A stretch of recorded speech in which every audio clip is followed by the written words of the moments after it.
I've been trying to make this movie for the better part of 10 years. So last year, this time when we were in New Jersey, we started the movie on my 51st birthday.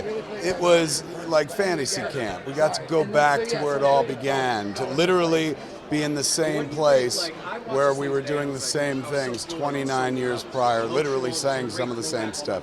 So it was meta bliss. It was like a burrito that just kept folding in on itself and full of bliss. I hope when they leave Clerks 3, the audience feels like they should go home and try some stuff that they've always wanted to try in life and put it off to the side, because tomorrow's never promised, so seize the day kind of thing. It's a movie that should make you feel creative. You should feel like you're hanging out with a bunch of old friends and then inspire you to go do something you haven't done in a long time. I remember we were composing this film by watching the first film, and it was playing on HBO Max that month. So we would pull it up on my phone, get the frame we were trying to mimic, pause it, and then just hang it next to the monitor. Leron, who's our DP, would compose to that. We'd be like, Brian, move in an inch. Jeff, move over like an inch. And now it's perfect. Let's go. It was so weird when we first made the movie. Streaming didn't even exist. When we made the third movie, streaming saved our asses, helped us check our work every time we were doing a flashback. As long as I'm alive, there's always going to be a possibility there's a Clerks something. So yeah, I wouldn't say we're done quite yet, but there feels like a nice sense of closure to Clerks 3. I mean, I'm excited about this. This is a movie made for the fans, so it's going to be nice to finally have something new to talk about. We've talked about Clerks and Clerks 2 for so many years, and I can't wait for the Clerks fans to see this, and it is an ode to them. We've done these movies like 10 and 15 years apart, so we keep sort of jumping into their lives at odd times in their 20s, in their 30s, and now 40s and 50s. It's finally, in his 50s, Randal has finally decided to do something with himself. This proves it's never too late. It's the most improbable thing. Like, I could picture Kevin sitting in English class with me, and I'm probably pelting him with paper. And to make the movie where there were 6 of us in the store literally working midnight to 6 a.m., thinking nobody is ever going to see this movie, into this. It's very strange. I mean, it's incredible. Like with Clerks 2, we had such fun cameos coming in, and we were sort of looking at each other going, why are these people making our movie? It's very strange. But this one, like being back in the store and having just incredible people come in, it's really surreal. There were so many times when we were filming that we all just sort of looked at each other.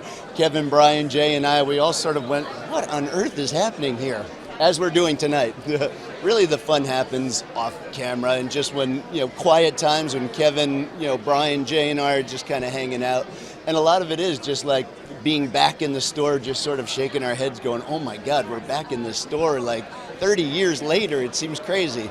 But it's like walking into the store, I think I shed 30 years. It was like I was 20 all over again.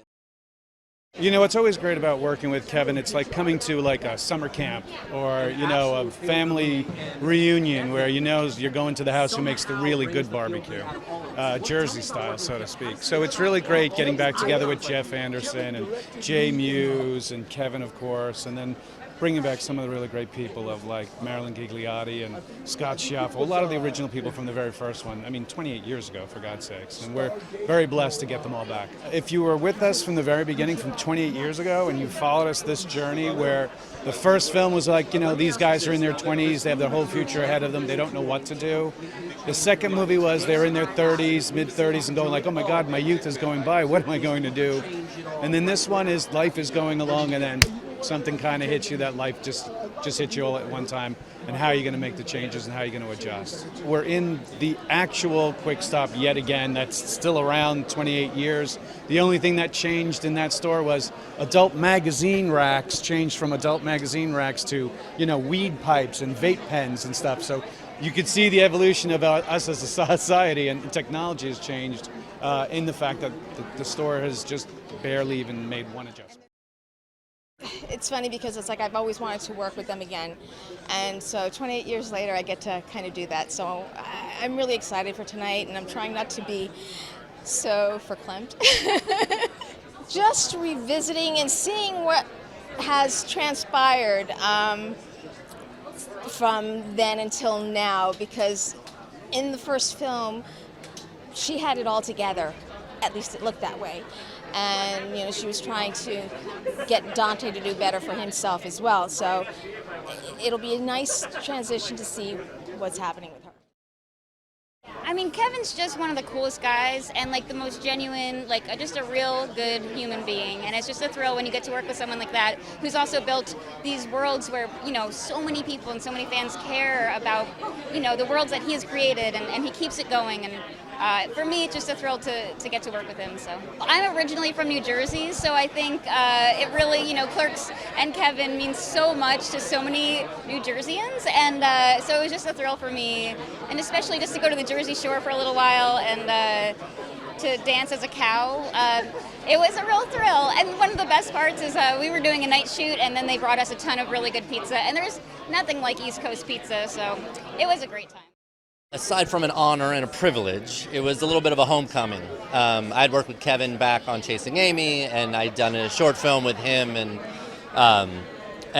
we did another short film with Dante and Randal, so with Brian and Jeff, and it was just nice to reunite with everybody. And it's a lot of pressure, It's the third in the line of a cult classic, so it's a lot of pressure, but it was fun. It's a blast. I think that there's a certain maturity, like this certain evolution that people want to see, like where are they now kind of thing, both as humans and as characters. And there's a lot of heart in the movie, but there's a lot of what everyone expects, and just it's really funny and just really touching. When Kevin's just directing, he's one type of Kevin, and when Kevin's also performing, he's a different type of Kevin. So there's a little balance there, but he just brings so much passion to what he does and so much love, and he's just such a great storyteller. And we would sit there while setting up, and he would tell the crew stories, and there were people who weren't even needed to be on set who wanted to be on set just to like participate in being with him. And for me, Kevin has a very distinct way that he wants to shoot his movies, but at the same time he's incredibly collaborative and really trusting and let me do my thing. So I was happy to be there. He's a persistent guy, my dad, I guess.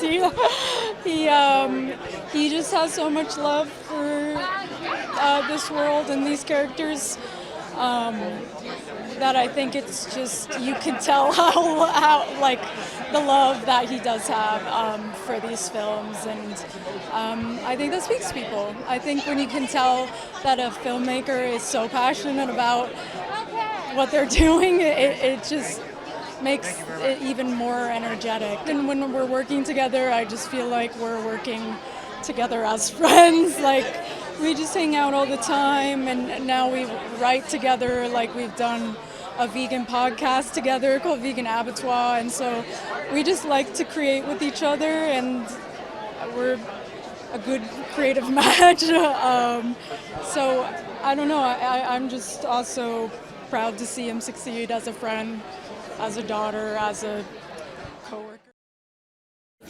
The laughter. I mean, it's like, it's not, if you're in a bad mood, come watch this movie. And it's like, you can't. You can't. It's got to come out. Yeah. It's a little terrifying in the best way possible, but I'm so grateful that he would let me just be a part of his baby, besides Harley, but also that too. But yeah, I'm just super grateful and excited to be in the Clerks universe. So I play a character called Blockchain Coltrane, who is very much disgustingly into crypto. He started out as a very Christian kid who is he is a very timid, sensitive soul who basically goes on a trajectory of trying to figure out what Satanism is, even though he never knows what it is.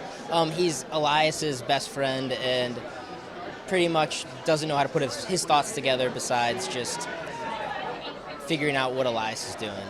Like, Jeff and Brian are just, they took me to dinner the first night on set, and we went to get some seafood in Jersey, and they just told me stories about growing up in the town and just what they did in high school and about Kevin and how he was, and they were just so nice and kind. What if there's a sequel? A sequel? What am I, a hack?